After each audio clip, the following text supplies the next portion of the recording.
So hopefully you've worked out by now that even though I'm doing something that sounds like year 7 boiling water, it's actually meant for my high level year 11 and 12 senior chemistry classes. And so growing crystals, again, looks a bit like a junior science lab. It's actually quite easy to do. So what I'm going to do is just add scientific explanation to them, and that's why it's useful for the senior chemistry students.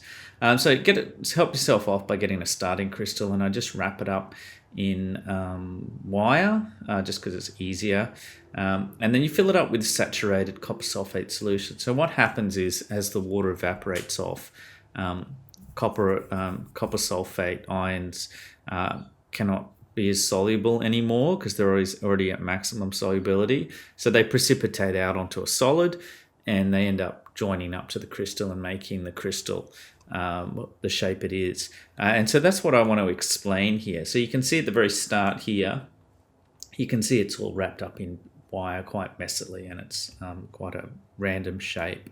And so as you can see, as I've progressed over a couple of days, I think it might even be a week, you can see that the crystal has encased all the wire, and now it's forming nice smooth shapes, and it'll get smoother and look better as it gets larger and larger. And you can see that the unit cell, which the crystal shape is based off, is a little bit squarish, but not completely. And it's a little bit complicated. If you count, you'll see that for every copper, there's 1 sulfur, 4 oxygens, and 5 waters. It's quite a complicated shape. But you can see it's forming nice, smooth faces on there. And so what I'm really really here about is to give you a particle theory understanding of how crystals form. And it's much, much easier just to go to a simple square. And so we're just going to go to the sodium chloride. And what happens, why a crystal forms, is because it's just a statistical probability. It's just the more positives and negs, the greater the pos area, the more likely the neg is going to join on. The greater the neg area, the more likely the pos is going to join on. And so what initially it's quite random. So you can hurry it up by giving yourself a crystal to start with. But at this stage here, it's quite random when you've still got 4. And now as soon as you get the 5th one here, the 5th molecule, you're in a position where there's actually 2. So there's 2 purple ones there. And so there's 2 negative bits on either side. And so statistically, or probability, is that is going to be far more attractive to a positive sodium ion joining to it. Now, this model is actually flawed because the chlorine should be the large one. So I'm going to mix up the pos and negs and get that confused. So just ignore the fact that I might be inversing it. So the purple should have been, should have been bluish or purple, should have been the smaller sodium ion, and the large one should have been green, which should have represented the halogen, the chloride ion. But the colours represent opposite charges, so let's just work off opposite charges instead. And so at that point, a green one is going to be attracted. And so there's a high probability it will join. Now it gets a little bit more severe now that you've got that in. If you have 2 greens joined up, but not in this particular case. So we'll just keep moving on. So we have a square there, 4 by 4, or 2 by 2 by 2, actually. So there's 8. And so we'll just randomly join it up. There's 2 by 2. And you can see at various points, instead of just 1 pos attracted to a neg, there's 2 negs, or there's 2 poses.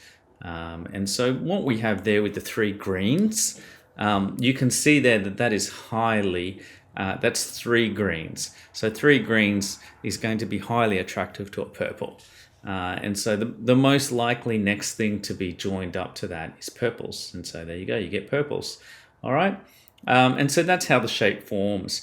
It's initially fairly random when it's 1 pos to 1 neg, but as soon as you start getting 1 pos to 1 neg, you're going to start having 2 negs or 2 poses. or 3 negs or 3 positives. So it's going to dictate the probability that an opposite charge is going to be highly likely to attach to that point and that point only. So I think it's just maybe a little easier just to get a perfect crystal to start with, and just remove like one green one there, and ask yourself, what's the next most likely thing that's going to happen? And there's 4 purples, so of course a purple's not going to join up. It's got an equal chance of a green lining up anywhere onto the purples, but the chances of a green lining up to that purple, well, there's like 3 positives or 3 negs, is going to be highly likely to attract the opposite charge to that point. And so that's why the perfect shape forms. Now the shape of the crystal matches the unit cell, the microscopic or submicroscopic molecular shape of the unit cell.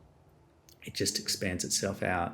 And so that's why. So hopefully you can understand from a pos-neg statistical probability, that's why we get these perfect crystals forming. And so just before I finish, just a quick takeaway. I did... when we made up the concentrated copper sulfate, I did realize there's a slight blue color to the anhydrous sulfate bottle, and it wasn't white. And that is actually monohydrate. So there's actually one water that snuck in from the air. The copper sulfate itself has 5 waters attached to it.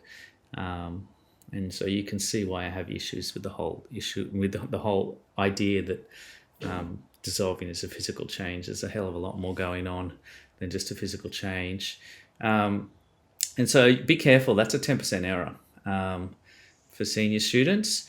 And maybe if you're going into research and crystallography, a lot of great discoveries were made by little errors in the lab. Here's one here. For some reason, a small spillage of copper sulfate occurred on the outside of the glass, which made a continuous line of microscopic crystal. And then over the period of days, and I think maybe weeks, it just siphoned all the water out. And so the spillage on the edge got worse and worse. So there's a microscopic channel of water that constantly flows up that glass through the crystal and down, and it just doesn't stop. Which kind of actually helps probably the crystal to form faster. But I didn't realize the crystal had that property to it. There's probably something quite useful if you can channel water wherever you want, whenever you want on a microscopic level using crystals. All right, so maybe that's a Nobel Prize in the making or something for one of you. All right, thank you.